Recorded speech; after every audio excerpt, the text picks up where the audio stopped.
Hello, and welcome to our 6th annual Finding Hope Inspiring Healing Luncheon, coming to you again this year virtually. And although we certainly do miss being in person together, we are grateful for this opportunity to be able to share our program with people who might not otherwise be able to attend the event in person. I want to share 3 wishes that I have for you for this next hour. My first wish is that in hearing the first-hand stories of survivors, you'll come to know without any doubt, truly, that hope and healing are possible in the wake of sexual abuse. My second wish is that you're able to witness the evidence of your support in the lives of survivors. My third wish is that at the end of this hour, you will feel just a little bit more, maybe even a lot more hopeful, knowing that you're a part of this wonderful community that's making the world a better place for survivors, one life at a time. Thank you so much for joining us today. We really have a wonderful program planned, and I guarantee that in the next hour you will be inspired. And now it's my pleasure to welcome Ken Roden. Ken is the Director of Product Marketing at Clover's AI and a member of the board of Roanoke Park Counseling. He became involved with RPC after attending the fall luncheon years ago and getting a chance to see for himself just how much of an impact this organization makes in the community. So Ken humbly joins the board of directors with the intent to help survivors find the kind of healing and peace that they so deeply deserve. Welcome, Ken.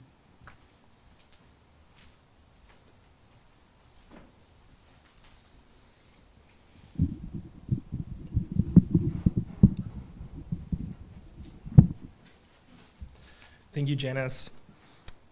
This year marks the 6th annual luncheon for Roanoke Park Counseling, but we've actually been around for many years and staying true to our mission. RPC was actually founded 34 years ago in 1987 by Sister Vera Gallagher. We were filling a void in the community that was not being met, because back then there was very little awareness about the specific needs of adults who had been sexually abused as children. Sister Vera Gallagher founded RPC as an independent nonprofit agency. Back then we were actually called Shepherd's Counseling Services, but had no connection with any religious affiliation, and we still are like that today. We are incredibly grateful for the visionary founder that Sister Gallagher was and the legacy she left. Today, our services to survivors includes individual and group therapy, as well as support for partners of survivors, which is rare. And actually, in the Puget Sound area, we're the only agency to provide that for survivors and their partners.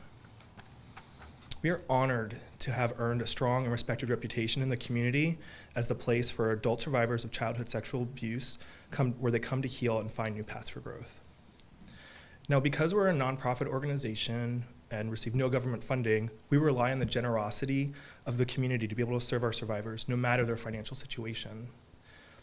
We do work with private insurers, and we do partner with the majority of them in the area, but we also offer services on an income-based sliding scale, just to ensure that everyone in the community has access to the services we provide.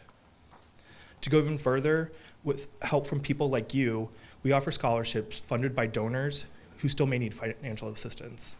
Actually, in the last year, 1 in 4 clients received some sort of financial support. We are truly a community-based organization, which is why the support from you matters so much. I want to say that again. This wouldn't be possible without you. The role that you play in providing access to the kind of healing for adults who have been sexually abused as children, we can't say thank you enough. We're so grateful to those of you who have supported the agency over all our years of existence, and we value your partnership.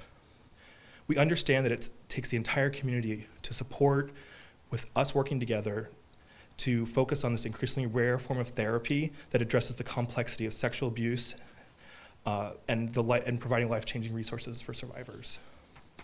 It is your generous and compassionate support that makes this work possible and truly changes the world for survivors. Now, we know there are many reasons why people choose to support, But let's hear from some members of our board on why they choose to dedicate their time to RPC.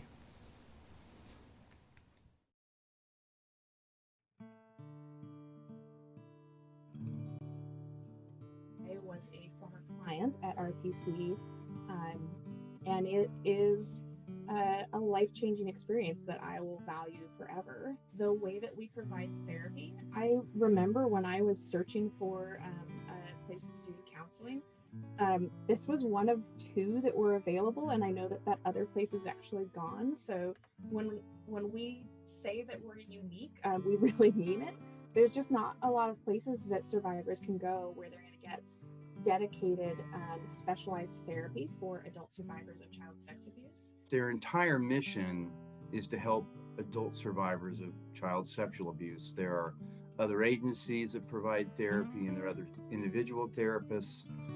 But with RPC, that's their whole mission. So they've developed real expertise and specialization in that area, and they only hire therapists that have experience with trauma, and they get it. Roanoke Park Counseling offers services to anyone and everyone because they offer scholarships and sliding fee scales.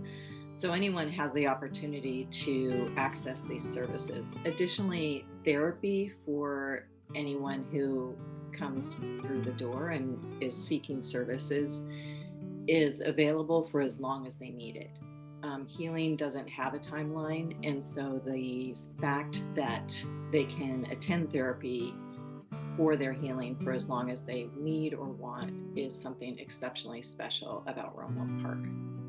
I think that expertise and talent combined with our ability, thanks to our supporters, our financial supporters, we can offer our services at a fee that works for everyone. And I think that combination of expertise, good quality services, plus services at a cost that can work for all is a great combo. I personally was sexually abused as a young child, and I can tell you that as you grow into adulthood, it can be agonizing and impact almost all aspects of one's life. The sad truth is, sexual violence affects everyone. This type of abuse happens at every socioeconomic level, at every level of education, in every cultural and ethnic community, and within all religious affiliations. So it feels really important to me that I'm able to do this to bring my community together. Being a member of the LGBTQ plus community and knowing that that group is more likely to be abused as a child really spoke to me as something that I could maybe help extend to connect RPC to that specific community. When I think about what makes RPC unique, I think about when I walk into the building and I feel love and I feel welcome. And considering what we're doing and why we're servicing our community and the way we do it, that's critical. We need to be welcoming everyone in so that they feel comfortable and willing to share and start that healing journey.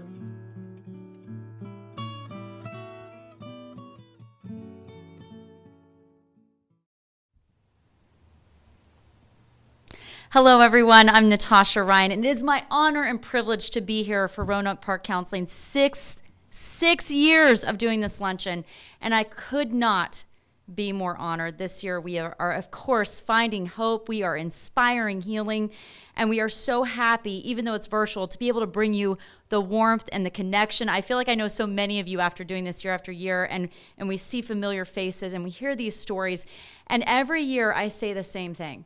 These are not easy stories to hear, but they are so important to hear because they not only give the victims the validation of being heard, they also inspire all of us. They show how resilient human beings are. And every year I walk away with just the recognition of the courageous journey of all of these survivors of child sex abuse. And we support these survivors, we celebrate these survivors, and we celebrate all of you for helping us help them.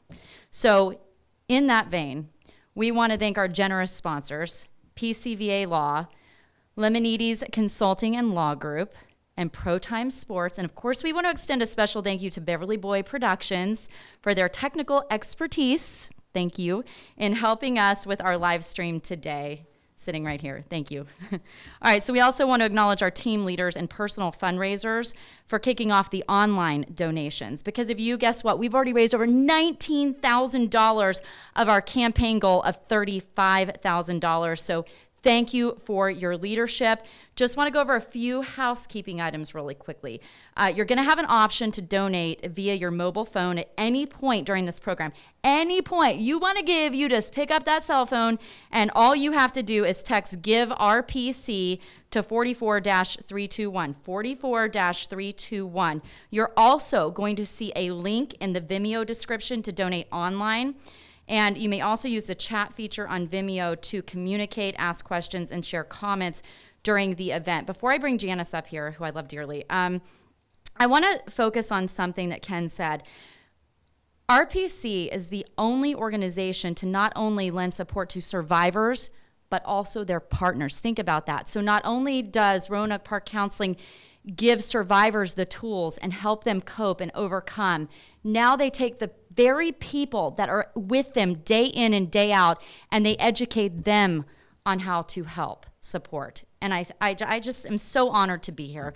Our next speaker is known by many of you for her fierce dedication and advocacy on behalf of adult survivors of childhood sex abuse. For over 20 years, this woman has worked to make RPC a place of safety and healing for these survivors. Please join me in welcoming again our Executive Director, Janice Palm. Janice.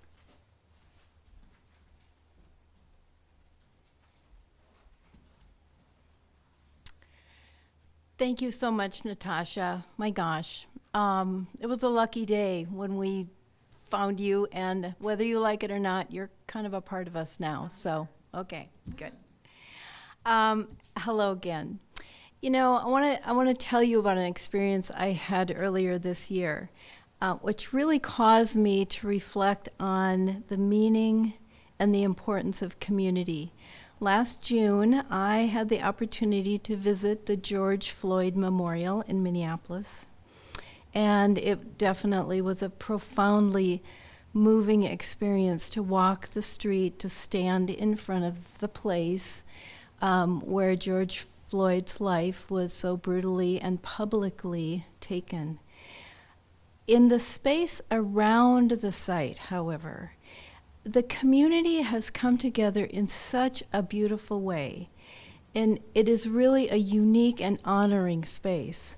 The local neighborhood in that small section of the city has intentionally created a space for healing, and their intention is that people will focus on peace, justice, mourning, and healing. And it's become a place where the community really comes together.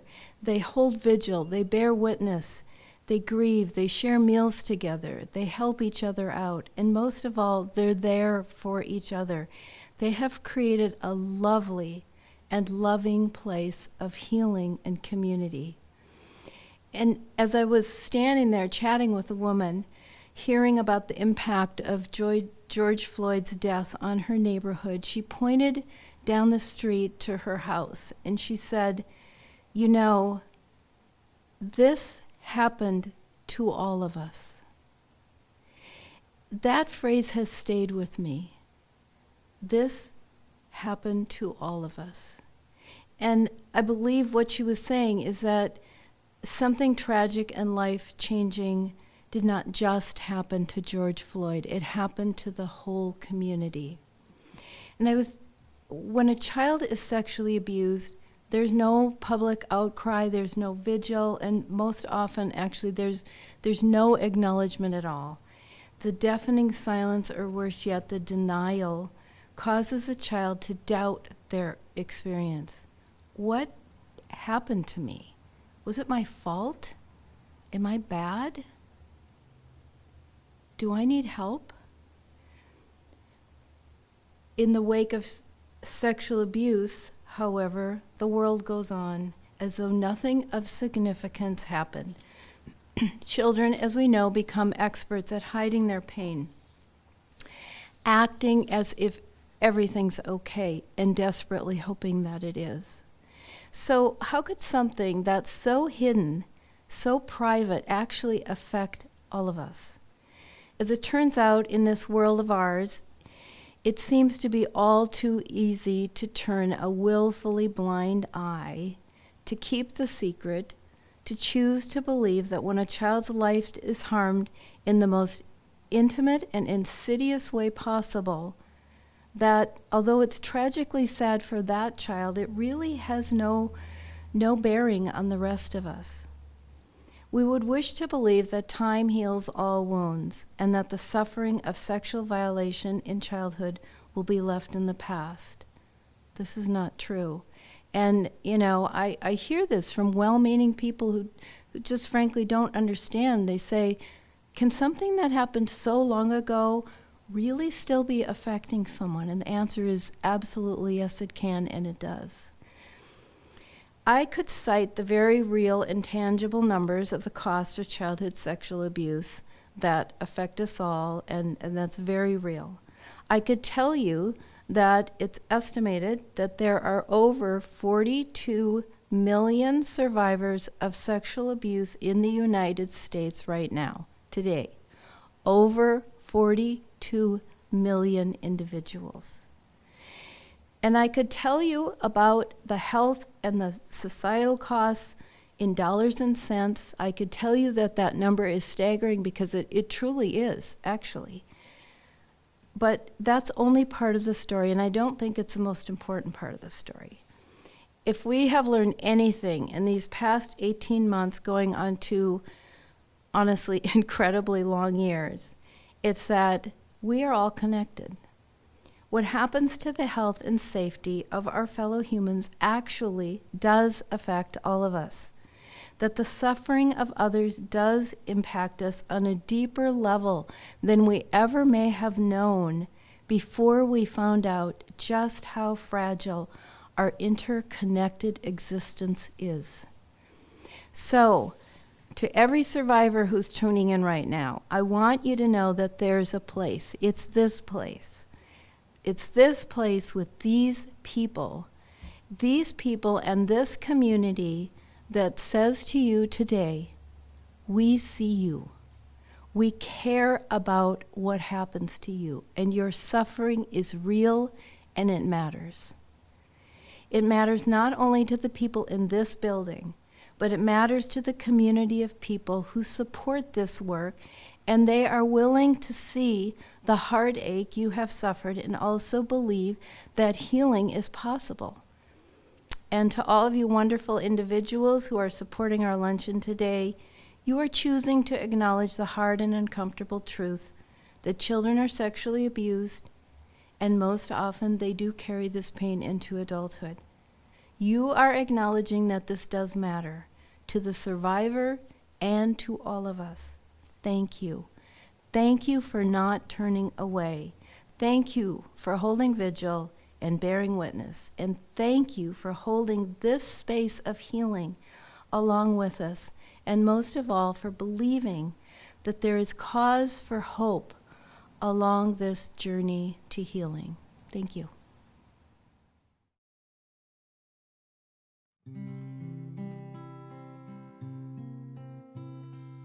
So I first became involved with Roanoke Counseling about 10 years ago when I began practicing law and representing men and women who were survivors of childhood sexual abuse. And I quickly came to realize these men and women were in desperate need of additional support and resources, largely in the form of counseling or therapy support. And we're often meeting with the men and women that we work with in the civil litigation side of things. They're often just starting to take those first difficult steps forward to confront the abuse. And having a support mechanism or a support team like Roanoke Park Counseling to work with the men and women who are taking these difficult first steps is just incredibly powerful, incredibly important, and has been incredibly effective and helpful in our experience working with countless survivors. I'm a retired assistant attorney general with the state of Washington. And what I did was for 27 plus years, worked in child protective services trial work. I think that victims of sexual abuse don't have enough resources to meet their needs. I think it's a great need in our community that isn't fully met. So I want it to be met by this organization. The incredible potential for growth and for healing that's out there for every man and every woman who's been through this awful type of trauma in their childhood, but that it begins with some very difficult first steps. One of those steps may include walking into an office like mine, where you're speaking to a lawyer. But I think maybe even a much more important step is walking into an office like Roanoke Park Counseling and really starting to work with a professional and finally work with a support team that can really help you get control or take control over the abuse and find true healing in your life. And we've seen it work miracles countless times. And I've truly lost count of how many of my clients have come to me 6 months later, a year later, 2 years later into counseling, and were just blown away on the progress that they'd made and the healing that they had found that they just never in their whole life had ever thought could be possible. You know, I've been on the board now for almost a year, and the number of friends and even acquaintances who have shared with me that they are a survivor of childhood sexual assault has been staggering. I've been very humbled that some of them I'm the first person they've chosen to share that with. And you know, maybe it's not tomorrow that they're going to come talk to us. Maybe it's not next month. Maybe not even next year. Maybe not until 5 years from now. But I want RPC to be around for when they're ready.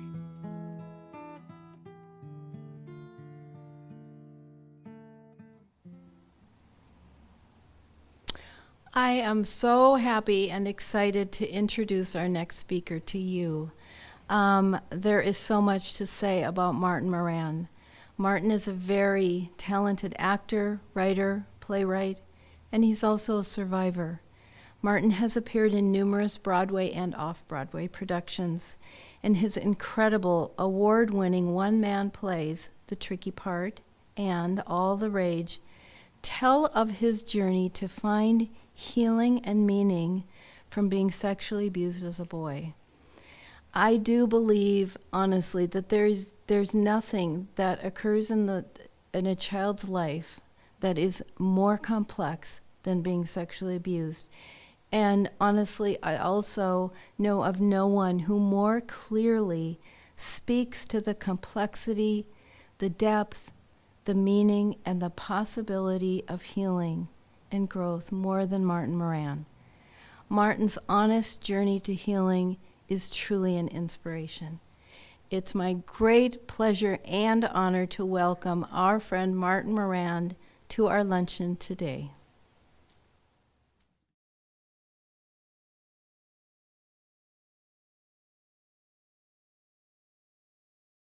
Hey everybody, dear Janice, hello to you and thank you for that sweet, beautiful introduction. I'm coming to you all across the large continent, the many miles. I'm sitting in my apartment in Washington Heights in New York City, and I'm deeply grateful to be with you across the miles in communion today at your luncheon. Janice asked me to speak from my heart, and I'm glad you did, Janice, and to all of you, I just wanted to speak a little bit about, 16 years ago, I was in Seattle at the Intiman Theater, and I was performing my play, The Tricky Part, which is a rendering of my story, my life, having tumbled into a completely confusing, deeply wounding sexual mess with an older man who I met at a Catholic camp. So I was there in Seattle doing that play, and Janice invited me over to Roanoke Park Counseling. And I met her and saw Sister Vera Gallagher's photo up there on the wall. And, I went to Christ the King Catholic School, Christ the King Elementary, and many years of Catholic school. So there was something deeply familiar about being in that environment of service, that environment of mission, of people reaching out and touching others. And so I didn't know Janice or anybody, but there I was. And I'm telling you, for these 16 years, I have kept Roanoke Park Counseling in my heart because there was something unique, like a beacon of leadership in terms of the understanding that, what happens when it's so complex what happens to a young person, particularly young man or woman, child. And you all know, so many of you have been through it. You're supporters of folks who've dealt with sexual abuse, or you have gone through a version of that yourself, your own particular story. There's a sense of being deeply banished from yourself, from your very soul, banished from your community, your tribe. And the thing I felt when I got there that day was, my God, here is a place where one can heal and come back together with the tribe, both with one-on-one counseling, but also this sense of being healed by being welcomed back into the tribe. That sense of banishment is so deep. I'm here to tell you frankly, here I am with my gray beard. I'm 62 years old. I was pulled into this guy's sleeping bag when I was 12 years old. And it was like explosions and paradox was born. It was like, oh my God, my life is becoming, oh my God, I'm being ruined. Well, this is my body, my desires, the mystery of it, the horror of it, the wonder of it, all at once. My little brain, as you can't put this together. And the wiring goes kerflooey. And it's deeply painful. We all know this. I spent many years suicidal. There were many stages along the way in these 40 years. But I've come to realize more deeply than ever that how much I needed to reach out to others and how much I depended on others to help open a door, to guide me to the two biggest journeys of my life, I feel, which is the long, deep journey of self-love, of learning to love myself. I'm 62, and I come to you at a point in my life where I've had more stretches of contentment and joy than I've ever known. And yet, to be totally honest, I still confront, like, scary stuff comes up. Like, I'll tell you, the most recent had to do with rage, with pure anger, which I think because I'm like this gentle, nice kid who went to Catholic school, that it's rude to be angry, but it is only in these last few months that I found the rage deeply tucked in a secret room inside of me. And I found the no on behalf of that child. No, this is my body. This is my life. And that came through community. It came through working with a group of people together, as what happens at Roanoke Counseling. We have this big mission in life, this big task we've been called for and called to walk together through the complexity, the pain, and the wonder of this wounding, of this mystery. It's no less than holy, as hard as it is. Every step of the way, something has always been doing its best to grow, something good. We're alive, we're together in this moment. And I think the deepest thing, one of them, is being freed from a sense of being trapped in the past and being in the present together at a luncheon, supporting one another with love and with intimacy, and literally helping one another rewire an injury from long ago and know what wholeness is and grow toward that wholeness together. Thank you for having me. Thank you for existing. Thank you, Janice, for inviting me those 16 years ago to walk your halls and see Sister Vera's inspiring portrait. Thank you for guiding me toward moments of being of service, the way we help and heal one another. As Ram Dass said, we're here to help walk each other home. Have a beautiful day, and thank you.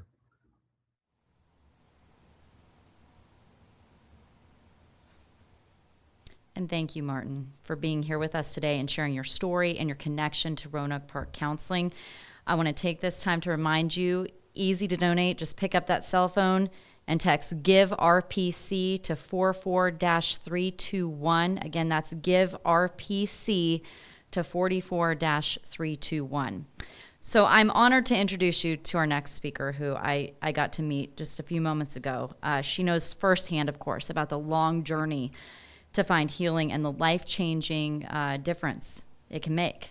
Her inspiring story reminds us all of the difficult path these survivors walk and the courage and strength it takes to lead them to healing. But I also want to say she has a whole support group that came with her, because it is so hard to get up here and tell this kind of story. And so I just want to commend her for her strength to be here today. She's a little nervous. I know you're all going to welcome her with open arms. Ho Young Wen, why don't you come up here for me? We're all supporters. You got this.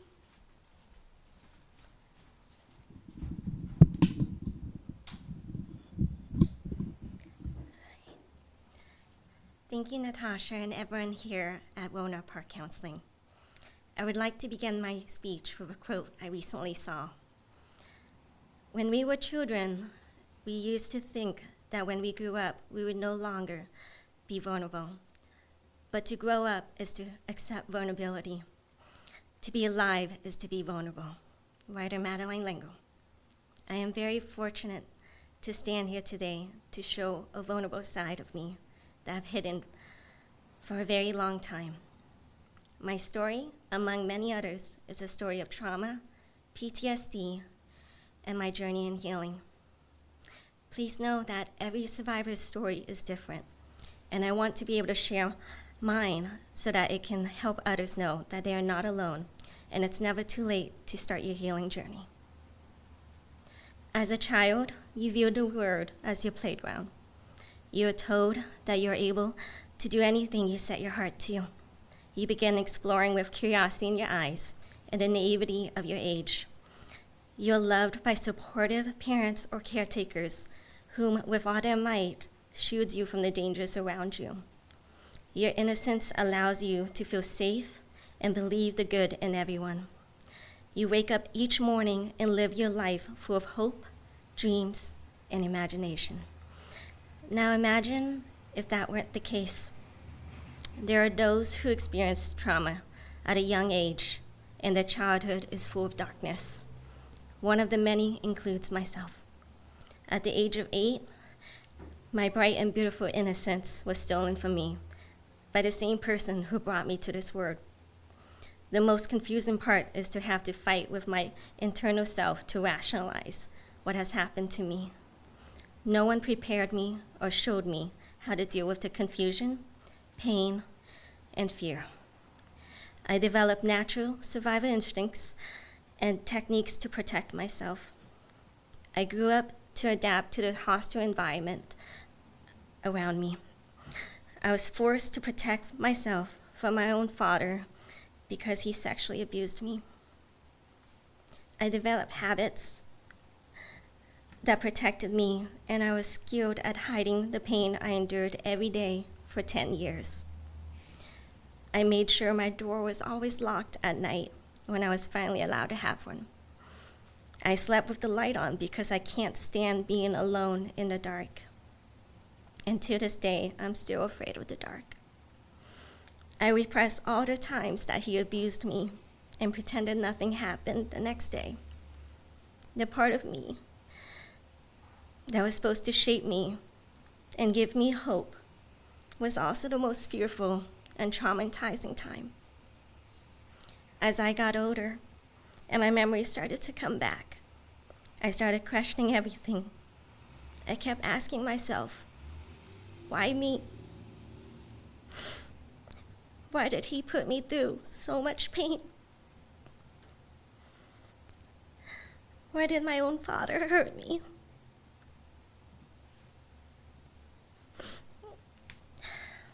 I started pushing people away, especially my family and friends. And I never told them this. But I contemplated suicide a lot in my early 20s. I even attempted to overdose at one point, and no one was around. I woke up all alone, feeling helpless, and scared that no one would ever understand. At that low point in my life, I knew that I needed help. My father took the brightness in my eyes and clouded it with fear to control me. I would never be able to gain my childhood back, but will not let him control me now. I am so lucky to have such a great support system in my life. Like Natasha mentioned, a lot of them are here with me, and some in spirit. I want each and every one of them to know that I appreciate them and am so grateful to have them in my life. You all have impacted me in one way or another and have given me the reason to be the best version of myself. So I want to thank you all, to my siblings, Jihai, Ty, Daniel, Ronnie, and Misty, to my friends, Michael, Tatiana, Nikki, Dal, Hannah, Lynn, Tina, Hal, Julia, Eileen, Lily, and Hope. And finally, but not least, to my loving boyfriend and his mother, Austin and Tamara, for loving me and continuing to support me in my healing. I walked into Roanoke Park Counseling when it used to be Shepherd's Counseling 6 years ago, and it was the best decision of my life. I was greeted with warmth, empathy, and understanding. Marcia, who was my therapist for 6 years, helped me grow to be the woman I've always wanted to be. I am now standing here as a strong, independent, and resilient woman because of all of these people in my life.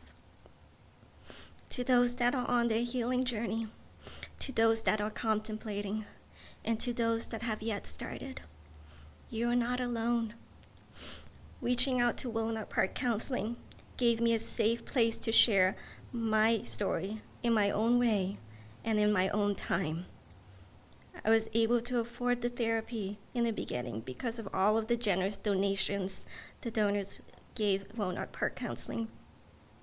I'm very grateful for this place because everyone here gave me the light to shine again. Thank you.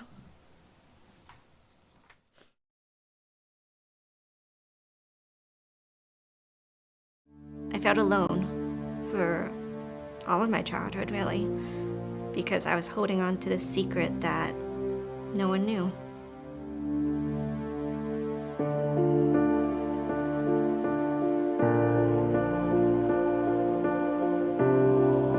I grew up with 7 brothers and sisters. My family immigrated here from Vietnam.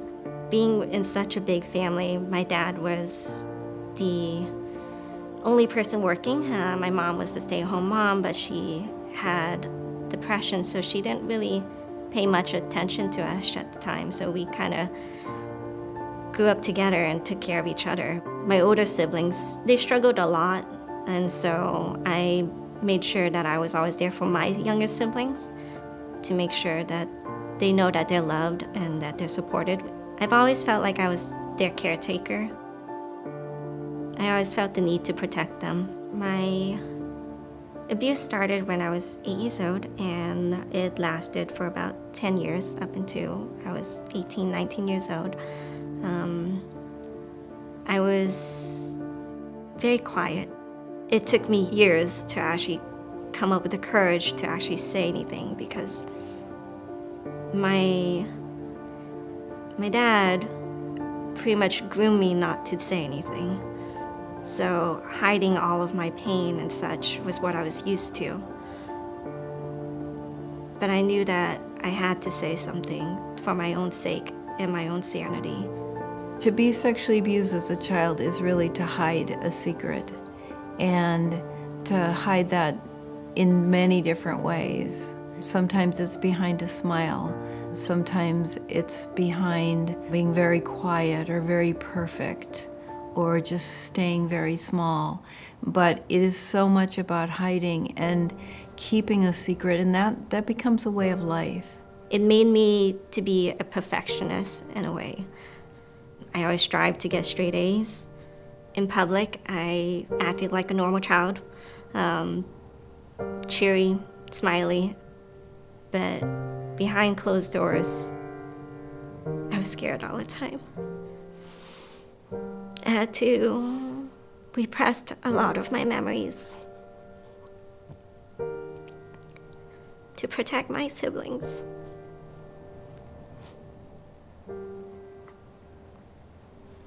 I didn't want them to see the pain that I went through.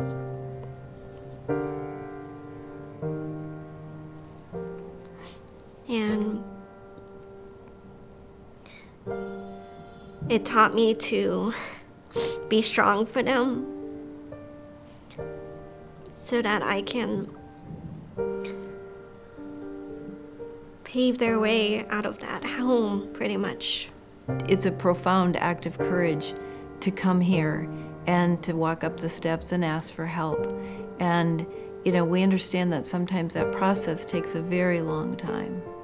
My initial experience here at Roanoke Park Counseling was very warm and very inviting. She greeted me with a smile and she listened to me. She made me feel like I was able to open up. I would say that it was the best experience and the best decision that I made. I really focus on that word courage because I think she had tremendous courage in coming here and talking and looking at her life and at the things she wanted, and she's come so far.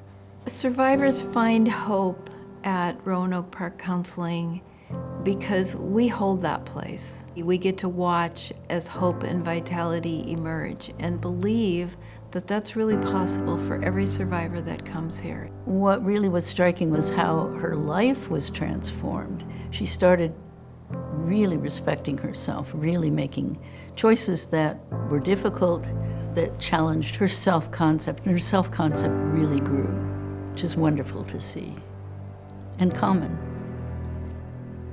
Ho-Young decided to go to therapy and stuck with it. It was really incredible to see the growth and the progress and the person who she is today. I hope she'll agree with me. She's in a much better place, a much better person, and hopefully happier person. What I found at Roanoke Park Counseling is a therapist who I fully trusted, with everything. We get to see how it is that people come and start to let go of the layers of protection and start to find themselves and find a different life for themselves. And it's wonderful, and we feel so grateful to be a part of that. This sort of thing never gets talked about in the BIPOC community, and I want them to know that they're not alone. It's okay to reach out for help.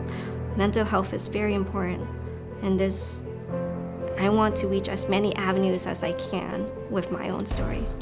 It's more than the people in this building. It's about the community that supports this work and recognizes how important it is to have this safe place for survivors. There's such a caring group of people. I haven't met anyone as caring or as loving and as warm as these group of staff here. I would like other survivors to know that finding help is not an easy journey. It takes time, it takes commitment, and it really takes a lot of courage. But I also want them to know that they're not alone. No matter what their story is, no matter their background, no matter who they are, they're not alone, and that there are people out there dedicated to help them.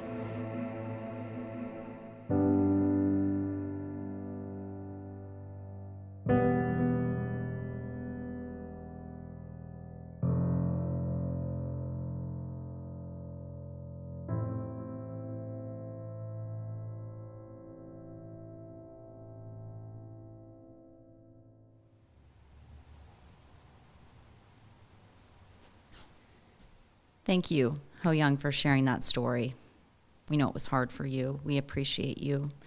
And we appreciate you representing the BIPOC community and addressing the importance of understanding that child sex abuse can really harm and affect anyone. It doesn't matter your race. It doesn't matter your gender. It doesn't matter your religious affiliation. And listening to her story, we realize that the tragedy you go through, the trauma, she has a huge support group here. There are people that walk through the front doors of Roanoke Park Counseling who have no one.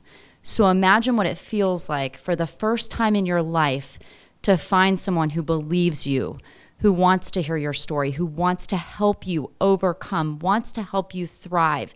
That's what they do here.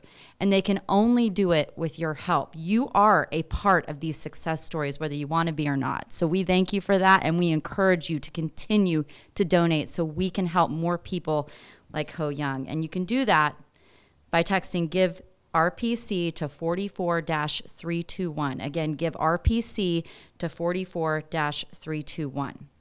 Now it's my honor to welcome our wonderful board member, who many of you know. Paige is currently a director at a local tech company, PayScale, and we're so grateful that she is a part of all of this. Paige, come up here. Thank you. I'm here to speak to you today because I am a board member with RPC, but I also first came here over 10 years ago as a client. I know firsthand the kind of transformative, life-affirming healing that takes place here. And when I was in a position to need help, I actually could pay for my sessions, but we know that that's not the case for everyone who comes to us. If you've attended before, thank you. And you might also know that I like to give you a gift before I ask for something in return. So the gift that I want to give you this time comes from some research that I've been doing on what makes up modern leadership. And the favorite description that I've come across so far says that modern leadership is really about connection. And it's connection in three ways: connection to purpose, connection to accomplishment, and connection to one another. By donating today, you are deeply connected to our purpose, to our unwavering commitment and dedication to providing specialized therapy of the highest quality to survivors. By donating today, you celebrate survivors' accomplishments and you reinforce the statement, healing is possible. And by donating today, and truly simply by being here and showing up, there's no better way to connect to one another. We are all a part of this community, and in a time when so many of us are isolated and our lives are disrupted, I hope this gives you that feeling of connection. So that's my gift for you. And now I have two asks. I know I gave you one gift, I'm asking for two, but allow me to be a little greedy today. My first ask is to donate. You might have come with a number in mind. You might have already donated. I saw many of you actually donated in advance. And my ask is that you think about, if you felt moved by the stories that you hear today, consider doubling that number. My second ask is even more simple. Think about the stories that you've heard and about how supporting healing for folks like Martin and like Ho Young, how we make that possible. And remember what you saw. Keep these stories alive. When someone talks to you later in the week and says, how was your week? What did you do? Tell them about this event that you attended and the incredible courage and uplifting stories of healing that you heard. You never know whose life you might change. Your gift gives survivors the chance for their lives to transform and have a whole new world open up to them. You'll see a list of different levels of donations that you can make. A few that I would call out that I think are personally really impactful. $50 allows a survivor to begin group therapy. I know how transformative that group therapy can be. Natasha mentioned partner therapy, a gift of $350. We're one of the few places that offers support for survivors' partners, and that's a key part of healing for individuals who felt alone for so long. And finally, a gift of $1,000. You can truly make a life-changing difference in the life of a survivor with a gift of $1,000 and helping them attend nearly a year of individual therapy. And as we've learned, healing has no time limit, so that year can really matter. You also have the chance to join our Circle of Hope by making a recurring monthly gift online. Joining our Circle of Hope it helps you build a community of support and healing. You are standing with survivors on their healing journey every month. With that online donation, when you go in, you can see there's an option for a monthly gift. You should see that on your screen. And we know that the effects of healing from sexual abuse, that's a long journey. And at RPC, we are willing and able to walk with survivors every step of that journey. Giving monthly, that creates stability. It creates stability for the survivors. It creates stability for us to be able to continue to provide that very best care for each and every survivor and help guide them on their journey to a hopeful and healthy future throughout the entire year. You also have the option, as we've mentioned, to donate via your phone. You can text the word Give RPC. I know it kind of looks like giver. It's Give RPC to 44-321. The word is not case sensitive. You want to go all caps, you want to go lowercase, it's up to you. Spelling does count. And you'll also see a link at the bottom of your screen to donate. And of course, you can always mail a check to Roanoke Park. We've shared our address a few times. It's also on our website. Thank you to those who have already donated. I'm going to ask you, could you donate again? Your support means so much to us. And you can also use the chat feature on Vimeo to communicate with us, ask questions, or share comments. We read all of them, I promise. We're very excited.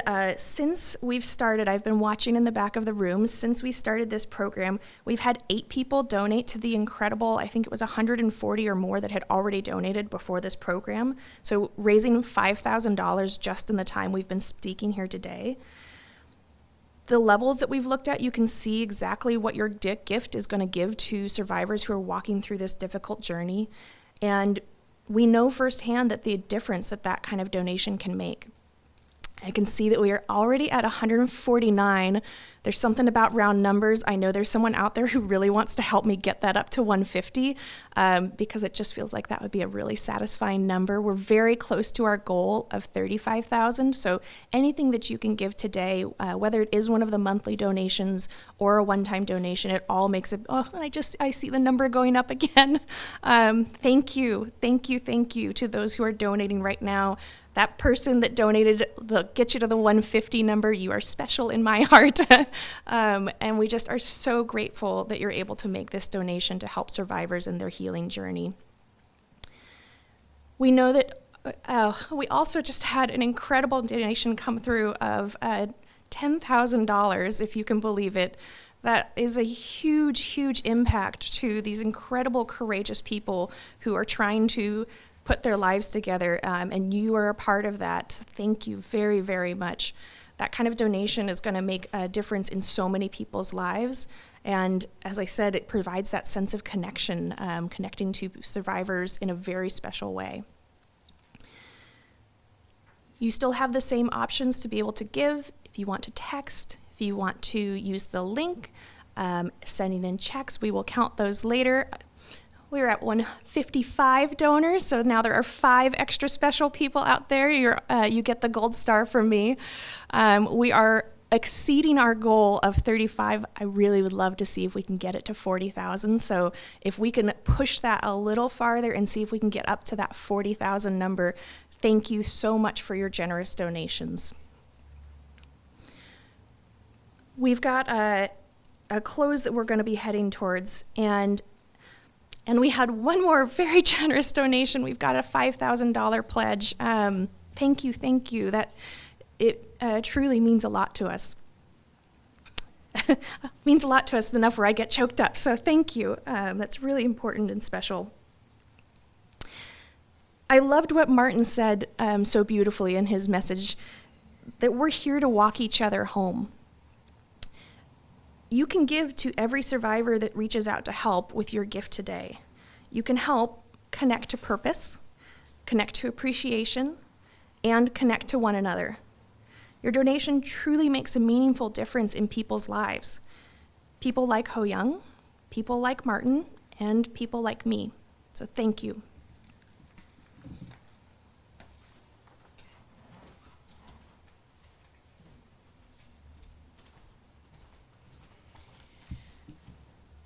Okay, are you inspired? Did my promise come true? I certainly hope so, and I hope you're filled with you are filled with hope. It's really something to witness the kind of courage people like Ho Young, who tell a story that's so hard to tell, but also tell about what it means to come here to this place and find themselves. So thank you to everyone who helped with the program. Ken, Paige, wonderful board members, Natasha. I don't know, we might give you the keynote address next year, I'm not sure. But of course, thank you to Ho Young and all who support her, and Martin, our dear friend. It's wonderful. There are so many people that help make this possible, but most of all, thank you. We have exceeded our goal. And right now, I think our total is right around 42,000. And what that means is that there's security and stability and help for every survivor who comes here to get help. And you are doing that. So thank you so much for taking this hour today. Like I said, I sure hope we're sitting in a room together next year, but thank you, thank you, thank you.